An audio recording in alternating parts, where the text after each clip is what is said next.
Olá, pessoal! Na aula de hoje vamos falar sobre ritmos biológicos. Nossa aula de número 11. E eu tenho certeza que é um assunto que vocês vão gostar bastante. Bom, a cronobiologia ela é o estudo das características temporais da matéria viva, em todos os seus níveis de organização.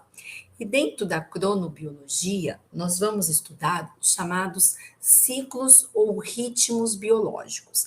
Mas o que é um ritmo biológico?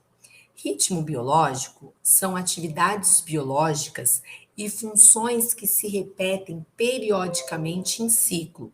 Em geral, esses ritmos eles são sincronizados com os ciclos da natureza. Nós podemos ter três principais tipos de ritmos biológicos: os chamados ritmos biológicos circadianos, os ritmos biológicos ultradianos e os ritmos biológicos infradianos. O que seria então um ritmo biológico circadiano? É aquele que tem a duração de um dia.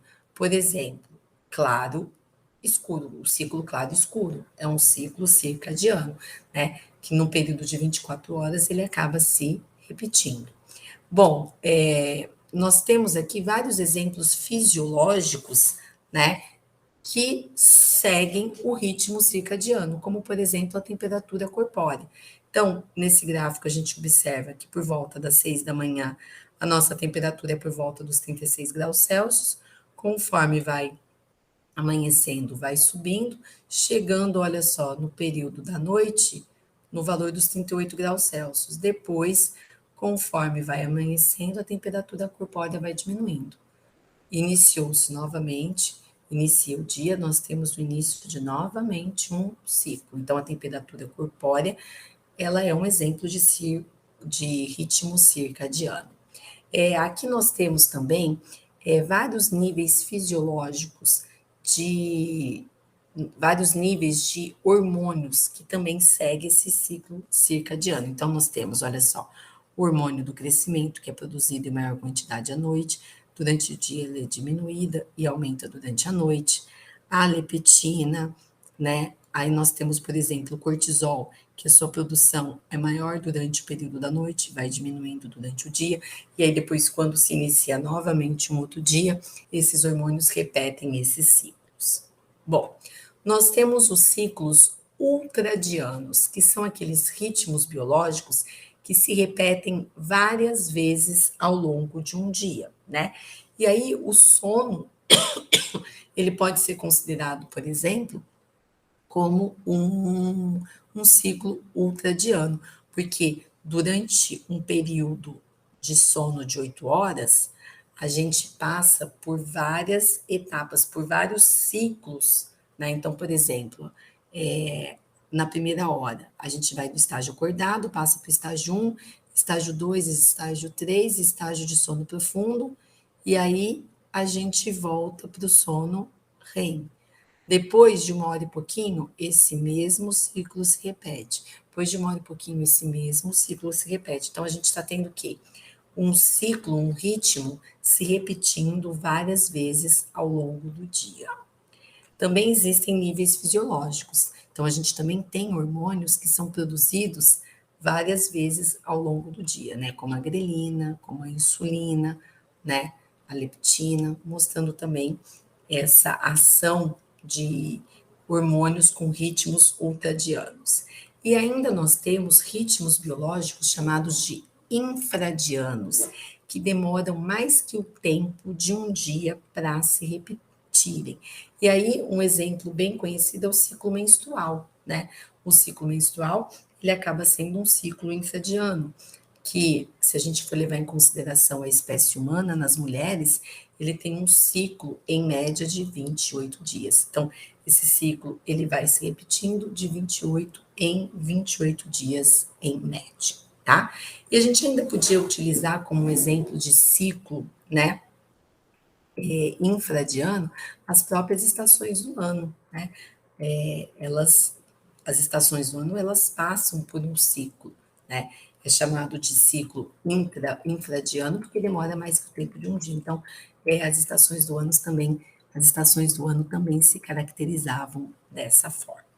Bom, agora que vocês entenderam, né, como o que são ritmos biológicos e como que eles funcionam, nós vamos falar um pouquinho sobre relógios biológicos, né? O que seria um relógio biológico?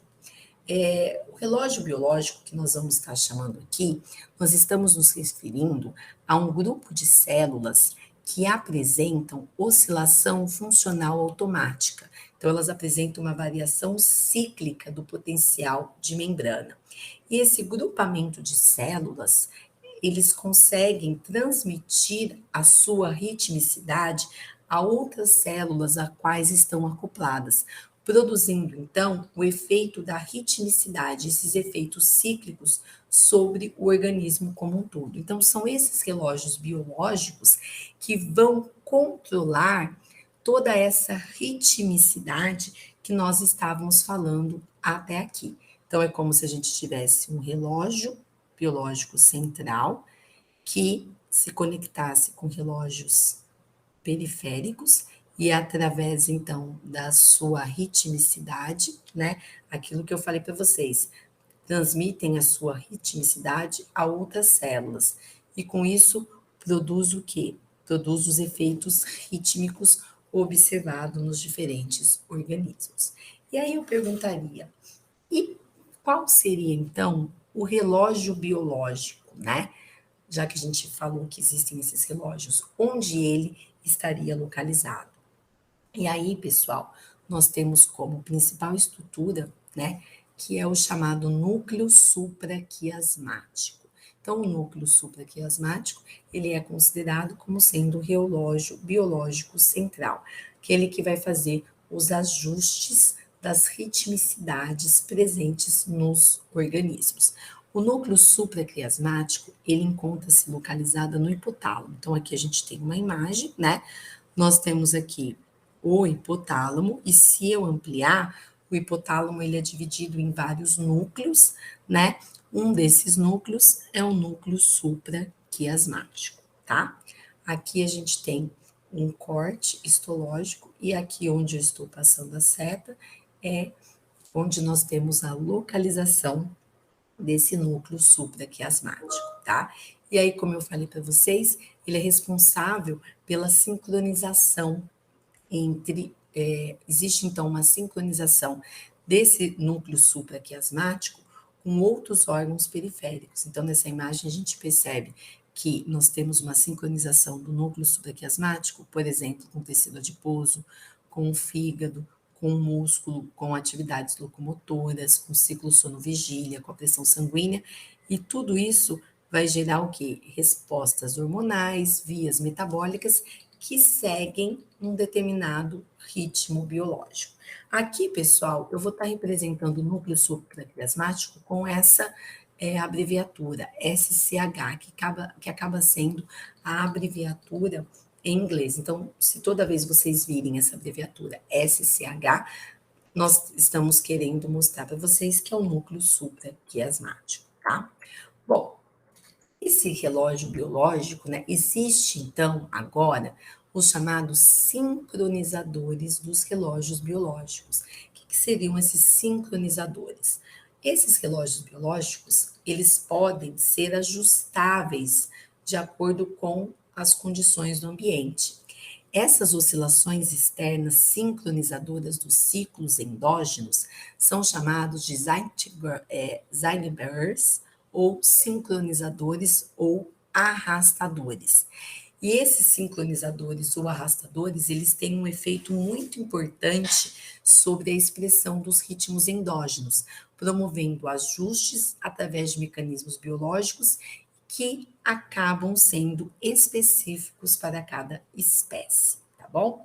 E aí, como um dos principais sincronizadores que nós temos do relógio biológico endógeno, que é o núcleo supraquiasmático, é o quê? É a luz. A luz acaba sendo o estímulo temporizador principal dos ritmos circadianos e acaba influenciando o marcapasso presente no núcleo supraquiasmático, que é esse relógio biológico endógeno que a gente já vem comentando. tá? Então, nessa imagem, nós temos o seguinte, que através da luz, que é percebida pelos nossos olhos, o núcleo supraquiasmático, ele vai ter um ajuste da sua sincronização, isso vai ser transmitido para os relógios biológicos periféricos, né, para outros tecidos, e aí a gente vai ter o quê? Uma organização interna desses ritmos circadianos, tá? E aqui a gente tem uma sincronização de ritmos circadianos com o ciclo claro escuro. Então, sono profundo, temperatura corporal mais baixa, elevação aguda da pressão arterial, 7,6, a secreção, né, cessa, né, a secreção da melatonina, né, por volta da 8,6, aumento da atividade intestinal, 10 horas estado de vigília alto, e assim sucessivamente, tá? Então, a gente tem uma sincronização de vários ritmos de acordo com o claro e o escuro. E aqui, então, nós temos o ciclo claro-escuro, através de aferências, fazendo ajustes nesses osciladores circadianos, que no caso aqui é o núcleo supraquiasmático, e aqui nós temos as referências que vão agir no ritmo de atividade e de repouso, tudo bem? Bom, novamente aqui, a luz, né? O olho vai lá, age no marca-passo, que é nosso oscilador endógeno, nosso relógio biológico endógeno núcleo supraquiasmático, que mexe com vários sistemas efetores, e aqui a gente vai ter a elucidação dos diferentes ritmos. Bom, foram feitos alguns experimentos, né? E algumas conclusões foram muito interessantes. Um desses experimentos foi, em um desses experimentos foi feita uma lesão do núcleo supraquiasmático. E aí eles perceberam que hamsters silvestres que tiveram a lesão desse núcleo supraquiasmático perderam a ritmicidade 24 horas ao terem essa estrutura lesionada. E eles também fizeram um experimento de um transplante do núcleo supraquiasmático. Transplantou-se o núcleo supraquiasmático fetal de hamsters mutantes do tipo Tau, né, que apresentavam uma oscilação endógena de aproximadamente 20 horas, e percebeu que com o transplante, o animal que recebeu esse transplante teve a sua ritmicidade reestabelecida. Então, o animal restabeleceu a ritmicidade do doador, né? E aqui é interessante, né, mostrando a atividade locomotora, o registro da atividade locomotora, né? Aqui vocês percebem que a gente tem, né, uma sincronização quando é feita uma lesão desse núcleo supraquiasmático. Olha só, a gente tem toda a perda, né? Então, isso é bem nítido, a gente consegue ter toda a perda dessa regulação da ritmicidade. Bom, mas como a luz, ela influencia, né? A gente viu então que a luz, ela acaba sendo o principal oscilador, mas como que ela influencia esse núcleo supraquiasmático? Bom, existe uma conexão direta entre os nossos olhos com o núcleo supraquiasmático. A luz, ela chega até o núcleo supraquiasmático através de fibras retino-hipotalâmicas. Então, a gente tem aqui, essa imagem é como se eu estivesse olhando de baixo, como se eu estivesse olhando o meu encéfalo por baixo. Então, nós temos aqui os olhos, né? Aqui a retina, e aqui saem o quê? Fibras retino-hipotalâmicas, saem fibras que vão se conectar com o hipotálamo lá no núcleo supraquiasmático, tá? E na retina, pessoal, nós temos nas células ganglionares da retina, nós temos um fotorreceptor. Esse fotorreceptor, ele contém um fotopigmento chamado de melanopsina. Então, o que que vai acontecer? Olha só. Então, quando a luz ela entra, então a luz ela entra aqui pela pupila, né? Passa por todo esse caminho e chega na retina. Quando chega na retina, a gente sabe que a retina, ela apresenta várias camadas de células, né? E nas células ganglionares existem fotorreceptores que têm um fotopigmento chamado de melanopsina. O que acontece? Ah, um detalhe interessante, essa melanopsina, ela tem o seu pico de sensibilidade espectral na volta da faixa de aproximadamente 480 nanômetros, né, que equivale ao comprimento de onda da luz visível, né? Então a gente tem aqui por volta aqui, ó, dos 480, a gente teria o pico de sensibilidade maior da melanopsina. Então, o que acontece? Quando a luz atinge a retina, atinge as células ganglionares, vai permitir uma mudança conformacional dessa substância. Então, a luz ela estimula a mudança de conformação da melanopsina, que está presente na retina. E essa mudança conformacional envia impulsos elétricos para os neurônios no núcleo supraquiasmático. Então, a modificação conformacional da melanopsina gera despolarização dos neurônios do núcleo supraquiasmático. E esses neurônios do núcleo supraquiasmático, quando eles despolarizam, ocorrem várias reações químicas que vão gerar na expressão dos chamados genes circadianos, né? Então, é isso que a gente tem durante o dia. Nós temos o quê? A despolarização dos neurônios do núcleo supraquiasmático. Porque durante o dia você tem o quê? A mudança conformacional da melanopsina, certo? Porque ele é um fotopigmento. Durante a noite, você não vai ter a mudança conformacional da melanopsina, consequentemente, você não vai ter uma despolarização. Isso vai gerar uma hiperpolarização, e a gente sabe que toda hiperpolarização acaba desencadeando uma resposta inibitória, né? Então, é dessa forma que a luz funciona como um oscilador, né? Funciona como um oscilador mesmo do nosso relógio biológico, que é o núcleo supraquiasmático, tá? Então, a luz ativa a melanopsina. Lembrando que a melanopsina é um fotopigmento que não tem a função, não está relacionado com a função da imagem, tá? A melanopsina, ela está relacionada com a ativação do núcleo supraquiasmático, tudo bem?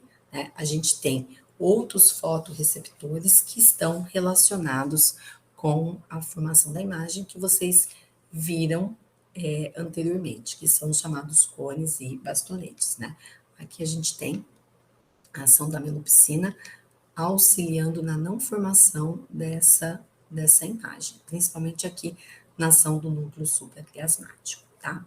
Bom, pessoal, agora só mais para questões de curiosidade, vou falar um pouquinho sobre os mecanismos moleculares circadianos.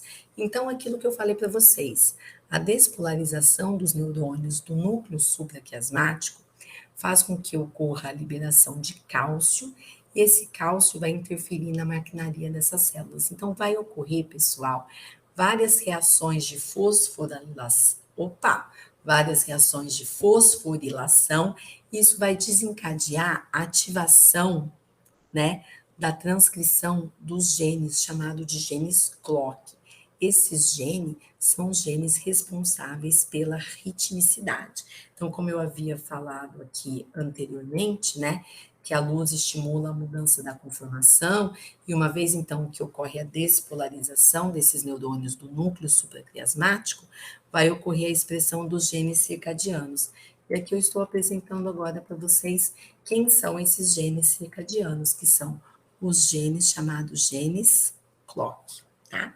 Aqui, pessoal, só uma imagem, né, mostrando toda essa questão aqui do cálcio, né, estimulando várias reações químicas, até que todas essas reações químicas de fosforilação culminam com a ativação dos genes clock, né? esse period 1 e 2 são tipos de genes clock, né? E aqui é a mesma coisa, né? Mostrando várias reações químicas que ocorrem que vão culminar na transcrição dos chamados genes clock, que são os genes que controlam os ritmos circadianos. Bom, podem ocorrer algumas alterações desses ritmos circadianos? Sim. Então, aqui nessa imagem, nós temos, né, alterações no ritmo circadiano, né? Pode ocorrer desajustes, como danos no marcapasso. Então, por exemplo, se ocorre, o que pode gerar desajustes? Fatores externos ou fatores internos. Então, por exemplo, quando você viaja, né? Então, que eles chamam de jet lag, né? Que agora eles, né? Então, você faz uma viagem. Então, eu saio daqui e vou para o Japão, por exemplo, né? Eu vou ter uma alteração do meu ciclo, do meu ritmo circadiano. Então, isso pode gerar um desajuste no meu ritmo circadiano, né? Ou, por exemplo, um fator interno. Então, isso seria exemplo de fatores externos. Ou, como, por exemplo, um fator interno, a cegueira. E esses desajustes, eles geram consequências temporárias, como transtorno de sono, sonolência diurna, diminuição da alerta, transtornos gastrointestinais. Então, quando a gente faz viagens internacionais, quando as pessoas fazem viagens internacionais que tem uma mudança, né, desse ciclo, vai modificar todo o aspecto do sono, mas isso são consequências temporárias, porque as alterações no ritmo circadiano estão relacionadas com desajustes. Agora, pode acontecer danos no marcapasso, né, que é danos no núcleo supraquiasmático. Pode ser uma lesão no tumor, pode ser, por exemplo, doenças como mal de Alzheimer, mal de Parkinson, mutações genéticas. E aí, esses danos no marcapasso vão gerar consequências permanentes, como enfermidades cardiovasculares, diabetes, síndrome metabólica, obesidade e também pode desencadear algumas formas de câncer, né? Então, aquilo que eu falei, a ruptura desse relógio está associada com cânceres humanos, doenças metabólicas e o envelhecimento, como a gente já mostrou anteriormente. E aí o que é importante, a maior compreensão sobre o relógio biológico, né? Entender melhor como que o núcleo supraquiasmático funciona, como esses arrastadores funcionam, né? É muito importante porque pode permitir novas abordagens terapêuticas para o tratamento de doenças. Bom, pessoal, era isso que eu queria falar para vocês sobre ritmos biológicos. Espero que vocês tenham gostado. Eu vou disponibilizar também para vocês uma entrevista do Mena Barreto, que é um dos grandes cientistas que trabalham com a cronobiologia. Eu acho que vale muito a pena vocês também assistirem. Muito obrigada e nos encontramos na próxima aula.